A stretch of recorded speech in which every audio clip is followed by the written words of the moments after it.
नमस्कार साथियों, पंचायत क्लासेस में आपका स्वागत है। जैसे कि हमने आपसे पिछले वीडियो में बोला था कि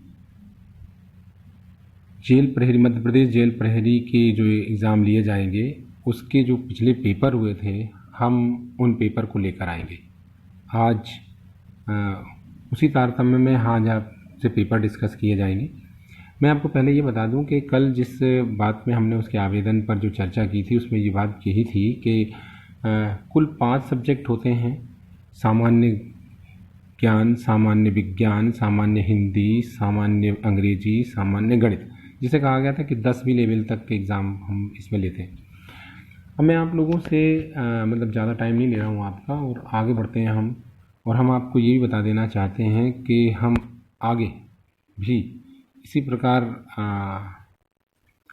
रोज़ कोशिश करेंगे कि आपके सामने पिछले जो जितने भी एग्ज़ाम्स हुए हैं जेल प्रहरी के, उस पर डिस्कस की जाए, उस पर हम आपसे डिस्कस भी करेंगे। तो आज जो पेपर मैं आपके सामने लेकर आया हूँ, देखिए आप अपनी स्क्रीन पर देखिएगा, वो 29 सितंबर 2018 को हुआ था 9 बजे सुबह, जेल प्रहरी का। आज हम इसी एग्ज़ाम को लेकर आए हैं। मैं आपको इस एग्ज़ाम में ये और बता देता हूँ, इस एग्ज़ाम के 5 पोर्शन हैं, 20-20 प्रश्न आते हैं इसमें। मैंने जी कल बता दिया था आपको। आज हम इस वीडियो में जनरल नॉलेज और जनरल साइंस के प्रश्नों के बारे में चर्चा करेंगे, ठीक है, कि इन्होंने क्या पूछा था और उनके आंसर क्या थे। चलिए शुरुआत करते हैं। चलिए पहला प्रश्न देखते हैं। पहला प्रश्न था, मध्य प्रदेश शासन द्वारा वर्ष खाली स्थान दे रखा है में आपदा प्रबंधन संस्थान, जिसे कहते हैं DMI, की स्थापना की गई थी। DMI की स्थापना 1987 में हुई थी, 1987। देखिए इसका पहला ऑप्शन ही है 1987, इसका आंसर आता है 1987। फिर से बोल रहा हूँ, आपदा प्रबंधन संस्थान की स्थापना 1987 में की गई थी। ये इसका पहला प्रश्न था। अगला प्रश्न, मध्य प्रदेश के उस शहर का नाम बताइए जहां प्रत्येक वर्ष ध्रुपद समारोह का आयोजन किया जाता है। देखिए ध्रुपद समारोह का आयोजन भोपाल में होता है, उज्जैन में नहीं होता, जबलपुर में नहीं होता, इंदौर में नहीं होता, ठीक है ना। ध्रुपद समारोह का आयोजन भोपाल में किया जाता है। चलिए मैं और आगे बताता हूँ। ये MP के क्वेश्चन है, खासतौर पर इस पर ज़्यादातर MP पूछा जाता है। रानी विक्टोरिया की स्वर्णिम जयंती मनाने हेतु निर्मित किए गए यूनेस्को के विश्व विरासत स्थल का नाम बताइए। रानी विक्टोरिया की स्वर्ण जयंती कहाँ मनाएगी, सीधी बात ये थी। तो मैं आपको डायरेक्ट इसके आंसर पे लेके चलता हूँ। छत्रपति शिवाजी महाराज टर्मिनल, यहाँ पर रानी विक्टोरिया की स्वर्ण जयंती मनाने के लिए विश्व धरोहर स्थल, विश्व धरोहर में शामिल है ये, करते हुए उनका नाम बताया गया था कि यहाँ पर मनाई गई थी। आगे चलते हैं। ये 2018 में थोड़ा सा इस पर क्लू आया था, इसलिए उन्होंने इसको क्वेश्चन को लिया। ये करंट का देखा जाएगा तो क्वेश्चन है। आगे बढ़ते हैं। आधिकारिक शुभांकर प्राप्त करने वाले भारत के प्रथम वन्य जीव रिजर्व का नाम बताइए। देखिए शुभांकर पहला जिसको मिला है वो है कान्हा टाइगर रिजर्व।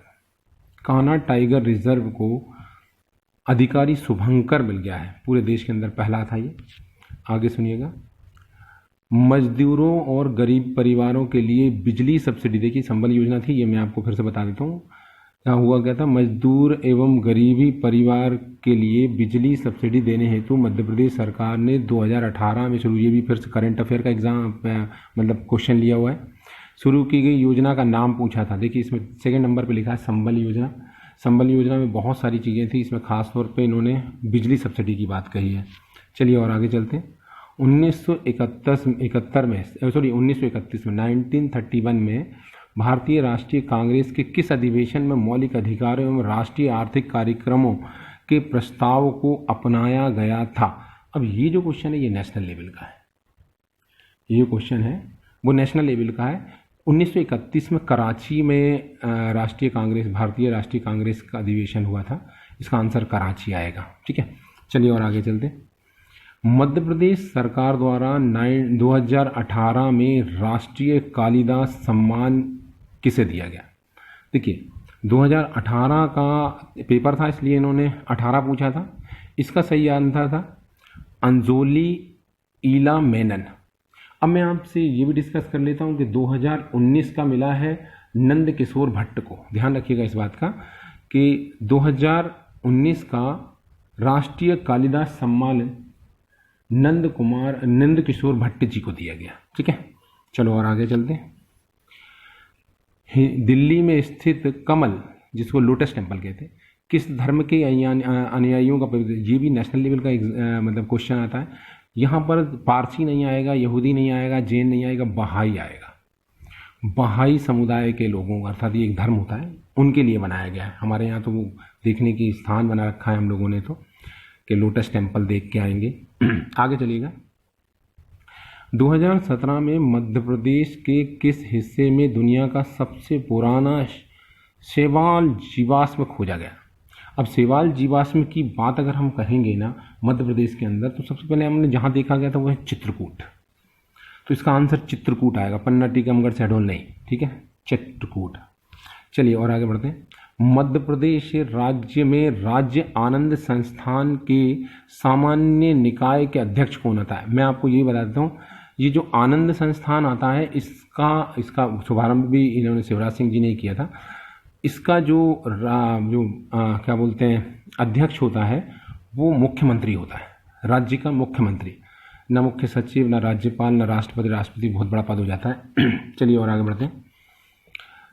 दीप से दीप जले के रचयिता है माखनलाल चतुर्वेदी। ये बहुत प्रसिद्ध रचना रही है माखनलाल चतुर्वेदी जी की। माखनलाल चतुर्वेदी से एक आध रचना लेकर जरूर किसी न किसी एग्जाम में पूछा जाता है। चलिए और आगे चलते हैं। भारत सरकार और आरबीआई के बीच मौद्रिक नीति ढांचे पर समझौते का निम्नलिखित विकल्पों में से कौन सा एक लक्ष्य है? तो देखिए, आरबीआई और मौद्रिक में मैं आपको बेरोजगारी, गरीबी, जीडीपी पर ज़्यादा बात नहीं होती, ये मुद्रास्फीति पर बात होती है। किस पर आती है ज़्यादातर बात?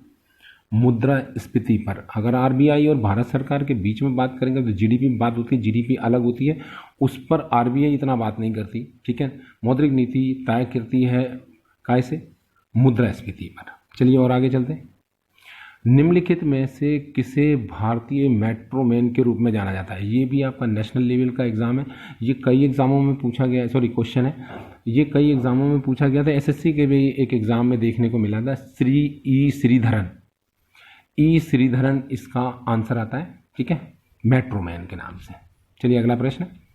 वैरन द्वीप, सबको पता है ये भारत में एकमात्र सक्रिय ज्वालामुखी मिलता है और ये अंडमान निकोबार द्वीप समूह में।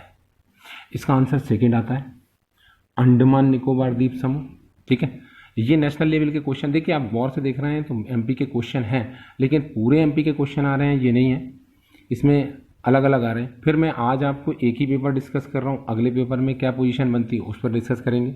चलिए आगे बढ़ते हैं। भारत के किस शहर में चार मीनार है? छोटा सा बच्चा ही बता देते का हैदराबाद में चार मीनार। चार मीनार हैदराबाद में है। ये कुछ क्वेश्चंस इतने लो किस्म के डालते हैं जिससे ऐसा लगने लगता है कि पेपर बहुत सिंपल आता है, लेकिन कुछ क्वेश्चन बहुत अच्छे डालते हैं। चलिए और आगे बढ़ते हैं। निम्नलिखित किस संस्थान ने मध्य प्रदेश में भारत में प्रथम एकीकृत नियंत्रण और कमान केंद्र का शुभारंभ किया? फिर से पढ़ रहा हूँ। निम्न में से किस संस्थान ने मध्य प्रदेश में भारत के प्रथम एकीकृत नियंत्रण मतलब कंट्रोल है और कमान केंद्र का शुभारंभ किया? देखिए, सबसे पहले हम लोग स्मार्ट सिटी बनाए थे भोपाल में। इसमें तीसरा नंबर का जो ऑप्शन आता है, Bhopal smart city development corporation limited. ठीक है, फिर से बोलूं, Bhopal smart city development corporation limited इसका आंसर आता है। ठीक है, चलिए और आगे चलते हैं। बाणगंगा बांध परियोजना निम्न में से कौन से राज्य की संयुक्त उद्यम नहीं है? तो देखिए, इसमें मध्य प्रदेश, बिहार, उत्तर प्रदेश आता, छत्तीसगढ़ नहीं है। मध्य प्रदेश, बिहार और उत्तर प्रदेश की संयुक्त योजना है, ये परियोजना है, सॉरी। इसमें छत्तीसगढ़ का कोई हस्तक्षेप नहीं है, छत्तीसगढ़ अलग हो जाएगा। अगला प्रश्न। पश्चिम बंगाल में हावड़ा ब्रिज किस नदी पर? देखिए, पश्चिम बंगाल का हावड़ा ब्रिज जो है कलकत्ता में, कलकत्ता हुगली नदी पर है। इस पे हुगली नदी आएगी, महानदी ब्रह्मपुत्र जमुना नहीं आएगी, हुगली नदी। ठीक है, ये जनरल क्वेश्चन है और व्यवस्थित क्वेश्चन है। अब इसमें गौर से देख रहे हैं हम लोग तो एमपी के कुछ क्वेश्चन हैं, बाकी क्वेश्चन मैंने ये नहीं कह सकते कि आप सारे क्वेश्चन एमपी से पूछे जाते हैं। सब विषयों को सम्मिलित करने की कोशिश की जा रही है। आगे बढ़ते हैं। स्मार्ट सिटी मिशन किस वर्ष शुरू हुआ? ये मध्य प्रदेश का है। और स्मार्ट सिटी मिशन तो हम सेंट्रल लेवल से चालू किए हैं। स्मार्ट सिटी जब से मोदी जी आए तब से हुआ, तो मोदी जी आए 14 में, लेकिन स्मार्ट सिटी जो मिशन आया वो आया 2015 में। 2015 से स्मार्ट सिटी मिशन शुरुआत की गई 2015 से, ठीक है। चलिए और आगे चलते हैं। किस मिशन का उद्देश्य चरणबद्ध तरीके से शहर बेघर लोगों को आवश्यक सेवाओं युक्त आश्रय प्रदान करना। आवश्यक सेवाएं भी देनी है और आश्रय भी देना है। सबसे पहला ऑप्शन राष्ट्रीय शहरी आजीविका मिशन, अलग ही दिख रहा है, राष्ट्रीय शहरी आजीविका मिशन अर्थात NULM, ये इसका आंसर है, ठीक है। आगे बढ़ते हैं। अगर देखा जब अब जितने अभी देखिए हमने पीछे जो क्वेश्चन पढ़े थे ना, ये थे जनरल नॉलेज के क्वेश्चन। अब जरा इस क्वेश्चन को गौर से देखते हैं तो ये साइंस का क्वेश्चन है, अर्थात आने वाले सारे क्वेश्चन साइंस के ही होंगे। पहला प्रश्न दिखता है साइंस का, देखते हैं। जब हम पानी से भरी एक बाल्टी को उठाते हैं तो वस्तु का पर कार्यरत बल होता है। अब अगर आप उठा रहे हैं तो आपका योगदान है और आपके पास मांसपेशियाँ होती हैं। देखिए इसमें घर्षण बल है नहीं, पेशीय बल आता है इसमें, स्थितिक और चुंबकीय नहीं, पेशीय बल। आपने उठाया है, इसका आंसर आता है पेशीय बल, ठीक है। चलिए और आगे चलते हैं। निम्नलिखित में से कौन सी बीमारी एक अप्रत्यक्ष रूप है? अप्रत्यक्ष मतलब इनडायरेक्ट लगती है, इनडायरेक्ट। इनडायरेक्ट में हैजा, एड्स और तपेदिक, इसके लिए तो डायरेक्ट आना पड़ता है। इनडायरेक्ट है मलेरिया। मलेरिया जो बीमारी आती है वो इनडायरेक्ट आती है, ठीक है। चलिए और आगे चलते हैं। निम्न में से किन संरचनाओं के पास अगली पीढ़ी के लिए जानकारी होती है? देखिए एक पीढ़ी से दूसरी पीढ़ी में लक्षण DNA से जाते हैं, तो एक पीढ़ी से दूसरी पीढ़ी या अगली पीढ़ी की जानकारी के लिए DNA इसका आंसर आता है, DNA, ठीक है। चलिए आगे बढ़ते हैं। मजबूत और गैर लचीली संयोजी ऊतक, ऊतक मतलब होता है टिश्यूज, मजबूत हो और गैर लचीली, जब ज़्यादा लचक ना देती हो, ऐसे ऊतक यानी ऐसे टिश्यूज क्या है? तो लचीली नहीं होती और मजबूत होती तो वो हड्डी होती है। क्या थी? बोन, ठीक है। इसका आंसर हड्डी आता है, हड्डी, बोन। अगला, खालिस्तान लगा हुआ है। एक खेती योग्य क्षेत्र में अवांछित पौधा। देखिए मैं आपको ये बता दूं कि जब खेती योग्य क्षेत्र में यदि अवांछित पौधा आता है तो खरपतवार है, वो हमारे किसी काम का नहीं। इसका आंसर भी खरपतवार ही है। वह पोषक तत्व और आश्रय सूरज को रोशनी की मुख्य फसल के साथ प्रतिस्पर्धा करता है, खरपतवार कहलाता है। पहला ऑप्शन है इसका आंसर खरपतवार, ठीक है, बीड्स। आगे सुनते हैं। एक परमाणु के नाभिक की खोज किसने की थी? रदरफोर्ड ने की थी। अब इसमें लिखा है रदरफोर्ड की स्वर्ण पन्नी प्रयोग, ठीक है। चलिए और आगे बढ़ते हैं। जंग का रासायनिक सूत्र क्या है? देखिए एफ से चालू होता है, तो चारों में एफ लगा दिया उन्होंने। अगर आपको इतना पता है कि जंग फेरस में मिलती है तो फेरस ऑक्साइड है, तो कैसे बनेगा? तो इसका आता है Fe2O3। तो लास्ट का ऑप्शन जो आपका दिखता है वही है Fe2O3। चलिए आगे बढ़ते हैं। खोखली ईंट से बनी बाहरी दीवार वाले घर सस्ते होते हैं, इसमें लिखा है। देखिए दूसरे ऑप्शन को जरा गौर से देखते हैं। हवा को फांसते हैं और गर्मियों में कमरों को ठंडा रखते हैं, ये इसका आंसर है। खोखली ईंट से बने बाहरी दीवारों वाले घर हवा को फांसते हैं, मतलब हवा उसके अंदर बैठ जाती है, और गर्मियों में कमरों को ठंडा रखते हैं। चलिए और आगे बढ़ते हैं। यदि एक वस्तु समतल दर्पण के सामने उससे 10 सेंटीमीटर की दूरी पर रखी है तो उससे निर्मित प्रतिबिंब 10 सेंटीमीटर दूरी बनेगा, उल्टे में बनेगा। देखो इसमें कहाँ पे लिखा है, देखिए नीचे लिखा है वस्तु के पीछे 10 सेंटीमीटर और दर्पण के पीछे 10 सेंटीमीटर। तो इसके पीछे नहीं बोलेंगे, दर्पण के पीछे 10 सेंटीमीटर प्रतिबिंब बनेगा, दर्पण के पीछे 10 सेंटीमीटर का प्रतिबिंब बनेगा, ठीक है। ये लास्ट वाला इसका आंसर आता है। चलिए आगे बढ़ते हैं। खमीर तो सबको मालूम है कि इससे ईस्ट कहते हैं खमीर को, और इसमें आपकी डबल रोटी और ये सब चीज़ें बनती हैं। मैं फिर पढ़ रहा हूँ। खमीर का उपयोग अल्कोहल एवं वाइन के व्यावसायिक उत्पादन में किया जाता है। सूक्ष्म जीवों की किन श्रेणी में इनको, आप देखिए पहले ही बता दिया मैंने कि फंगस है खमीर, ठीक है। तो इसमें फंगस आता है, कवक, पहला ऑप्शन ही है, ठीक है। चलिए और आगे बढ़ते हैं। एक विद्युत घंटी को एक बेल जार के अंदर रखा गया तो जो हवा बंद है। अब आपने विद्युत घंटी रख दी, उसके अंदर हवा थी।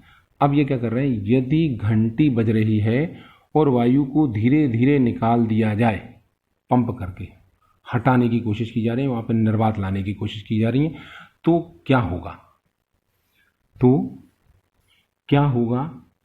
तो इसमें लिखा है, अब इसका जो एक आंसर बनता है कि देखिए भी अब उसका कंपन का जो स्तंभ है वो घटता जाएगा। तो इसमें मैं ढूंढ लेता हूँ, इसमें कहाँ है, इसमें लिखा हुआ है हवा स्तंभ के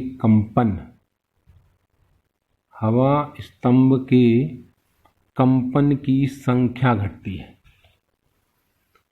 घटती है और आयाम घटती है, दो चीज़ें लिखी हैं। तो संख्या नहीं इसमें आएगा, हवा स्तंभ के कंपन के आयाम में कमी आती है, वो कम हो जाएगा घूमना, क्योंकि उसके अंदर वाइब्रेशन नहीं रहेगा। संख्या नहीं बोल सकते हम, आयाम घटते हैं, उसका रोटेशन थोड़ा कम हो जाता है।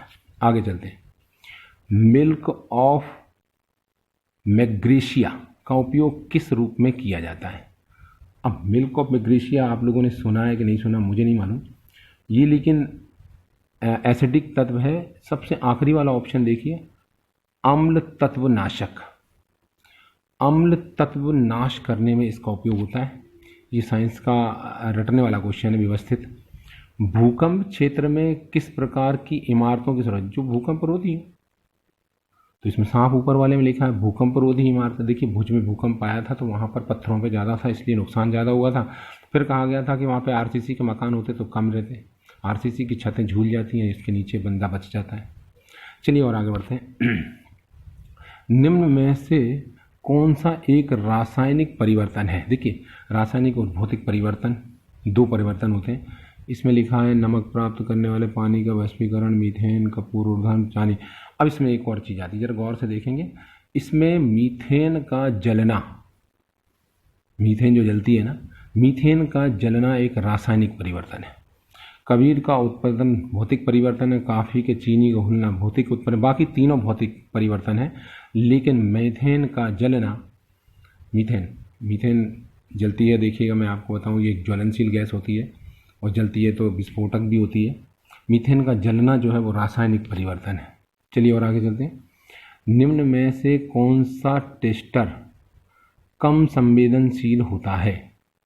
कौन सा टेस्टर, अब पढ़ना पड़ेगा इसको कि कौन से टेस्टर की बात की जा रही है जो कम संवेदनशील बताया जा रहा है। ठीक है, पहला इसमें लिखा है एक टेस्टर जिसमें एलाइड का प्रयोग होता है। दूसरा लिखा है एक टेस्टर जिसमें एक चुंबकीय मैग्नेटिक कंपास का उपयोग होता है। इसमें लिखा है एक टेस्टर जिसमें उच्च वाट तापन तंतु यानी कि हीटिंग फिलामेंट का प्रयोग किया जाता है। और एक अगला लिखा है एक टेस्टर जिसमें कम वाट के बल्ब, बस फिर पकड़ में आ गया। एक टेस्टर जिसमें उच्च वाट तापन तंतु अर्थात हीटिंग फिलामेंट का उपयोग किया जाता है, वह कम संवेदनशील होता है। इसका आंसर तीसरा आता है। ठीक है, अगला देखते हैं। अगले में आता है निम्न में से किसका वजन सबसे अधिक है? अब इसमें परमाणु क्रमांक दे रखा है सब चीज़ों का, इनमें तीनों का। अब इसमें वजन की बात बताते हैं तो 1 ग्राम कार्बन, N परमाणु 0.5 नीचे कार्बन डाइऑक्साइड। इसमें गौर से देखें तो रजत आती है, रजत मतलब होती है चांदी। चांदी के 10 की पावर 25 परमाणु का वजन सबसे अधिक होता है। ठीक है, चलिए और आगे बढ़ते हैं। बर्फ के गलनांक को निर्धारित करने के लिए एक थर्मामीटर को बर्फ के आधे भरे हुए बीकर में डाल दिया जाता है और कमरे के तापमान पर रख दिया जाता है। किस थर्मामीटर रीडिंग को बर्फ के गलनांक के रूप में लिख लेना चाहिए? अब कहता किसे हम लोग इसकी रीडिंग के रूप में लिख लें कि वो व्यवस्थित चलेगा। ठीक है, तो मैं ज़रा गौर से देख लूँ। तापमान जब ली गई पूरी बर्फ पिघल जाती है और शेष पानी शेष रह जाता है, नहीं गड़बड़ हो जाएगा। तापमान जब बर्फ पिघलना शुरू होती है, और तीसरे में लिख रहा है जब एक विशेष तापमान पर थर्मामीटर पाउडर का स्तर स्थिर रहता है और लास्ट है जब तापमान -2 डिग्री सेंटीग्रेड बढ़ना शुरू हो जाए। देखिए -2 डिग्री तो नहीं चाहिए, इस पे नहीं लेंगे, दूसरे वाले पे भी नहीं लेंगे, तीसरे में लिखा तापमान पूरी बिखर जाए तो भी नहीं लेंगे। अब मात्र इस पे ले लो कि जब उन्होंने कहा है कि दोनों स्थितियों में तापमान स्थिर रहता है, वहाँ पर ले लो, इसका आंसर आता है तीसरा। अगला प्रश्न देखते हैं, भोजन तैयार करने के लिए हरे पौधों में निम्न में से किसका प्रयोग कीजिए। देखिए प्रकाश संश्लेषण की क्रिया है, प्रकाश संश्लेषण में भोजन तैयार होता है, इसमें लगती है कार्बन डाइऑक्साइड, पानी, खनिज, सूर्य का प्रकाश। दूसरा नंबर का ऑप्शन दिख रहा है, कार्बन डाइऑक्साइड, पानी, खनिज और सूर्य का प्रकाश। ठीक है, अब ये कुल टोटल क्वेश्चन इसमें पूछे गए थे इस एग्ज़ाम में। ये एग्ज़ाम 29 सितंबर 2018 को हुआ था। अब अगला वीडियो आज के लिए हम इतना ही बताएंगे। अब अगला वीडियो हम अगले एग्ज़ाम के लिए लेके आएंगे जो अगले दिन हुआ था 30 तारीख को। कल का वीडियो जो हमारा रहेगा वो 30 सितंबर 2018 को जनरल नॉलेज और जनरल साइंस के जो प्रश्न पूछे गए थे उनके बारे में हम आपको बताएंगे। इनको ज़रा गौर से सुन लीजिएगा। इस वीडियो को अगर एक बार समझ में नहीं आए तो आप दूसरी बार भी प्ले करके देख लीजिएगा। अब मैं आपको ये भी बता देता हूँ, अगर हम आपको और जिनको भी इसकी मतलब जेल प्रहरी की तैयारी करनी है वह हमारे चैनल को सब्सक्राइब कर लें। हम कोशिश ये कर रहे हैं कि 3 महीने तक लगातार आप लोगों के साथ जुड़े रहें। आज मैं मतलब कुछ समय तक जितने भी एग्ज़ाम हुए, 7-8 एग्ज़ाम हैं इसमें, 7-8 पेपर, उस पर हम आपसे डिस्कस करेंगे कि शुरू में हम आप लोगों को जनरल साइंस और जनरल विज्ञान की बात, जनरल साइंस और जनरल ज्ञान की, जनरल नॉलेज की बात करेंगे। फिर उसके बाद हम आपको हिंदी की बात करेंगे, हिंदी के बाद हम आपको मैथ्स पे भी लेके जाएंगे। ठीक है, और अगर हमारा संभव हो सका तो हम आपसे इसकी क्लासों के जो लेक्चर्स होते हैं और उसके लिए जितने भी अच्छे अच्छे पॉइंट इनके मद्देनज़र रख कर ला सकते होंगे तो हम आपको ला सकते हैं और लाकर हम आपके रूबरू देंगे। आज के लिए इतना ही काफ़ी। सबको नमस्कार, जय हिंद, जय भारत, धन्यवाद।